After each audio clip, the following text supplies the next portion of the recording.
வணக்கம். இது நம்ம கிச்சனில் நம்ம இன்றைக்கி என்ன பண்ண போகிறோம் அப்படின்னாக்க, ஒரு சுவையான டேஸ்டியான டிஃபன் சாம்பார் பண்ண போகிறோம். வெஜிடபிள்ஸ் எதுவும் போடாமல் வெறும் வெங்காயம் தக்காளியை வச்சுட்டு பண்ண போகிறோம். இது வந்து நம்ம கிச்சனில் வந்து நம்ம 2-3 sambar different type of sambar பண்ணியிருக்கோம். சாம்பார்லேயே பல டிஃப்ரெண்ட் டைப்பில் இருக்குது. ஒவ்வொன்றும் ஒவ்வொரு தடவை பண்ணும்போதும் நீங்களும் அதை ஃபாலோ பண்ணி உங்களுக்கு தேவைன்னா செஞ்சு பாருங்க. இது ரொம்ப சுவையாக டேஸ்ட்டாக இருக்கும். நான் இப்போ அடுப்பை இழுப்பு சட்டி வச்சு சூடு பண்ணியிருக்கேன். இப்போ நான் இதை வதக்கிறதுக்காக எண்ணெய் விட்டுக்கிறேன். 2 டேபிள் ஸ்பூன் அளவுக்கு எண்ணெய் விட்டுருக்கேன். கடுகு போட்டுருக்கேன். கடுகு பொரியணும். இந்த சாம்பார் வந்து நிறைய பேருக்கு தெரிஞ்சிருக்க வாய்ப்பு இருக்குது.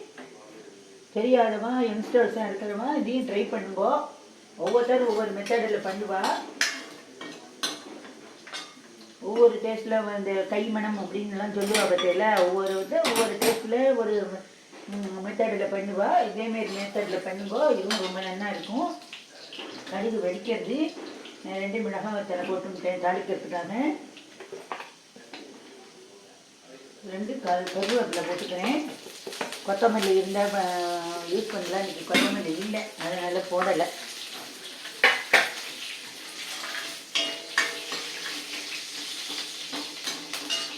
நான் வந்து இந்த ஸ்டேஜில் வெறும் வெங்காயம் தக்காளி போட்டு வதக்கிறதுனாலும் வதக்கிக்கலாம்.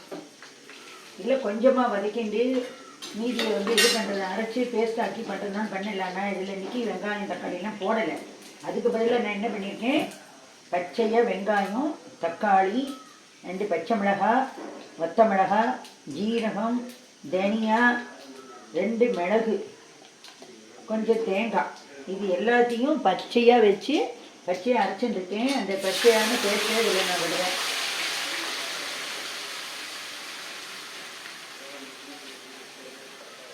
இது வந்து நல்லா எண்ணெய் பிரிஞ்சு வர்ற அளவுக்கு, இந்த பச்சை வாசனை போகிற அளவுக்கு வதக்கணும். நான் பார்த்துக்கோங்கோ, நான் எதையுமே எல்லாத்தையும் பச்சையாக தான் அரைச்சிருக்கேன்.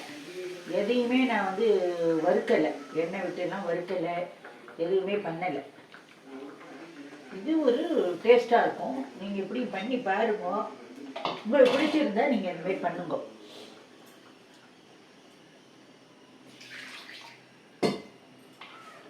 நான் மிக்ஸி ஜாரு அலம்புறதுக்காக இதில் பிடிச்சிட்டு இருக்கிறதுல வரணுங்கிறதுக்காக இந்த ஜாக்கை விட்டுருக்கேன். அடுப்பை பெருசாக வச்சுருந்து நான் இப்போ இதை வதக்கிறேன். இதே வந்து நான் பெரிய வெங்காயம் வச்சுருக்கேன், அரைச்சிருக்கேன். இதில் நீங்கள் சின்ன வெங்காயம் கூட வச்சு அரைச்சிக்கலாம். இல்லை சின்ன வெங்காயம் பாதி பெரிய வெங்காயம் பாதி வச்சு அரைச்சிக்கலாம். நான் பெங்களூர் தக்காளி வச்சு அரைச்சிட்டுருக்கேன். நாட்டு தக்காளி கிடச்சதுன்னா அதையும் வச்சு பண்ணுங்க. தக்காளியை நிறைய வைங்க. ஒரு 4 தக்காளி 5 தக்காளி வச்சாக்க ஒரு வெங்காயம் போதும். அதேமாரி வதக்கும் போதும் சாம்பார் வெங்காயம் கொஞ்சம் பெரிய வெங்காயம் கொஞ்சம் வதக்கி நிறுவோம். அந்த மாரியும் பண்ணலாம். இது நல்லா வதங்கி வரட்டும், பார்க்கலாம்.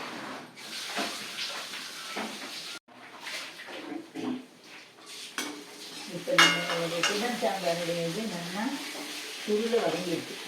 எவ்வளோ ரூடு போட்டோம், மேற்சுருளை வதங்கிடுச்சு. இப்போ என்ன பண்ணுறோம், இந்த டிஃபன் சாம்பாருக்கு தேவையான வெல்லம் போட்டுக்கிறோம்.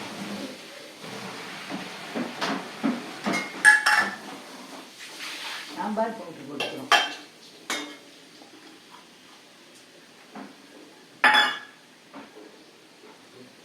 பெருங்காயத்தை எல்லாம் போட்டுருவோம்.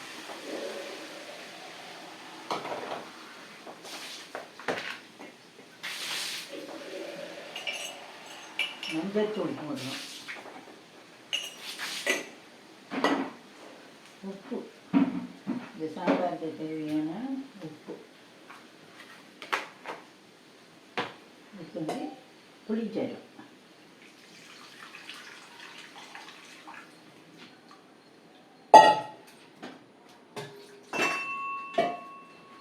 இப்போ அடுப்பை பெருசாக்கிட்டு இது நல்லா ஒரு கொதி விடணும். கொதி விட்டு இது வந்து பச்சை வாசனை போகணும்.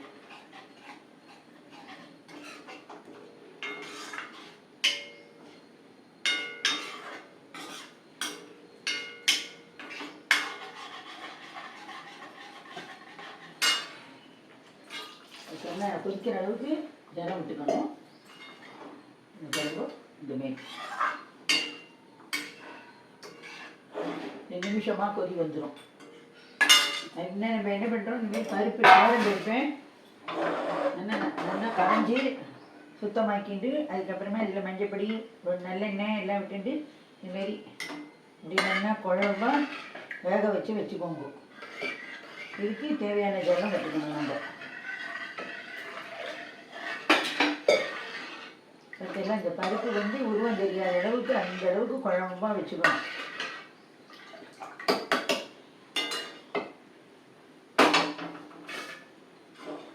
இப்போ நல்லா புளிஜெல்லாம் விட்டுருக்கோம், பொடியெல்லாம் போட்டிருக்கோம்.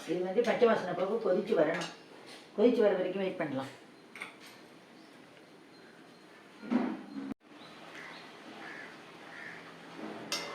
இப்போ நம்மளுடைய டிஃபன் சாம்பார் நல்லா கொதிச்சு பச்சை வாசனை எல்லாம் போயிடுது. இப்போ என்ன பண்ணுறோம், பருப்பு நல்லா வேக வச்சு மசிச்சு வச்சுருக்கோம் இல்லையா, இதை இதில் விடணும்.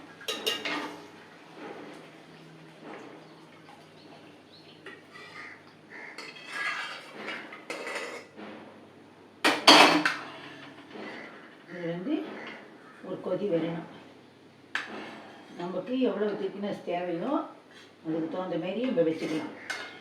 இது நல்லா கொதி வரணும்.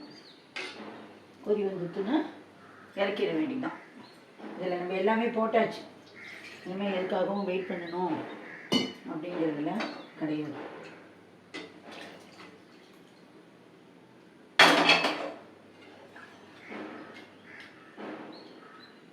அருமையான டிஃபன் சாம்பார் சூப்பர் டேஸ்ட்டில் இருக்கும். உங்களுக்கு எதுவுமே நாக்கில் தட்டுப்படாது. வெங்காயம் தக்காளி அப்படின்ட்டுலாம் எதுவுமே தட்டுப்படுறதுக்கெலாம் வாய்ப்பு இல்லை. நல்லா கொதி வரணும். கொதி வந்த உடனே பார்க்கலாம்.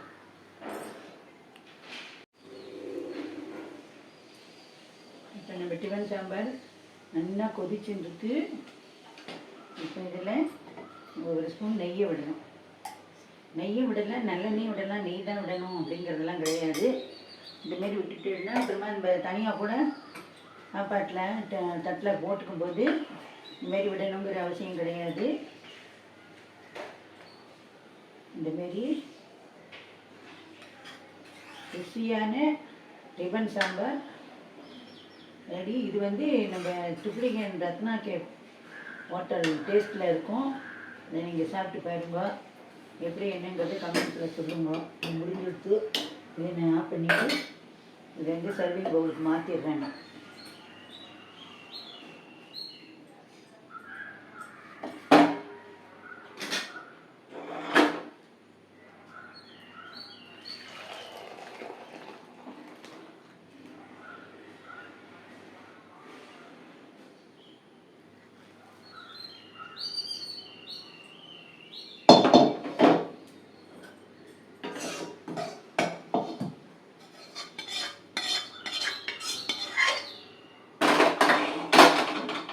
அருமையான சுவையில் டிஃபன் சாம்பார் ரெடி.